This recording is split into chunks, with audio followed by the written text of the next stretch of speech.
కాల్పుల విరమణతో దేశ సరిహద్దు ప్రాంతంలో వ్యూహాత్మక మౌనం కనిపిస్తోంది. అర్ధరాత్రి దాటిన తర్వాత పాకిస్తాన్ నుంచి బాంబు మోతలు లేకపోవడంతో జనాలందరూ ప్రస్తుతం అక్కడ ఊపిరి పీల్చుకుంటున్నారు. మెల్లమెల్లగా సాధారణ జీవనంలో పడిపోతున్నారు.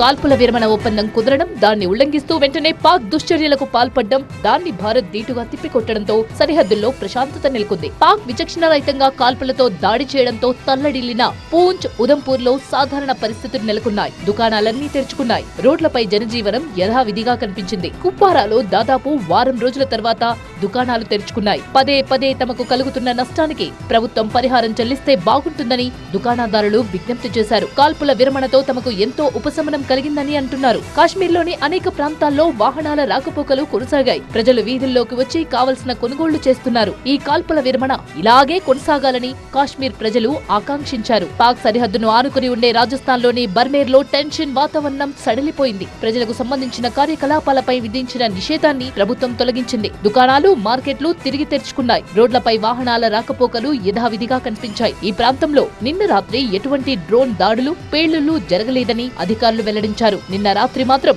ఈ ప్రాంతంలో పూర్తి బ్లాకౌట్ అమలు చేశారు. భారత్ పాక్ వ్యవహారాల్లో ఇతరుల జోక్యం సరికాదని జమ్మూ కాశ్మీర్ మాజీ ముఖ్యమంత్రి మెహబూబా ముఫ్తీ అభిప్రాయపడ్డారు. పాక్ కాల్పుల్లో గాయపడి ఆసుపత్రుల్లో చికిత్స పొందుతున్న వారిని ఆమె పరామర్శించారు. నిన్న కుదిరిన కాల్పుల విరమణ ఒప్పందం శాశ్వతంగా ఉండాలని ఆమె ఆకాంక్షించారు. యూరి నుంచి రాజౌరి వరకు ధ్వంసమైన కుటుంబాలను ఆదుకోవాలని కోరారు. భారత్ పాక్ మధ్య నెలకొన్న ఉద్రిక్త పరిస్థితుల నేపథ్యంలో కంటోన్మెంట్ లో ఉన్న ప్రాంతాల్లో సైన్యానికి, పౌరులకు సాయపడేందుకు భారత ప్రభుత్వం స్థానికుల్ని వాలంటీర్లుగా చేర్చుకోనుంది. హర్యానా అంబాలాలో నిర్వహించిన కార్యక్రమంలో వాలంటీర్లుగా పేరు నమోదు చేసుకునేందుకు పెద్ద సంఖ్యలో యువతీ యువకులు తరలివచ్చారు. యుద్ధం, అత్యవసర పరిస్థితుల్లో ఎలా వ్యవహరించాలి అనే దానిపై కొందరికి శిక్షణ ఇచ్చారు. విపత్కర పరిస్థితుల్లో ఎలా వ్యవహరించాలి, గాయపడ్డ వారికి ఫస్ట్ ఎయిడ్ ఎలా అందించాలి అనే దానిపై చాలా మంది శిక్షణ పొందారు.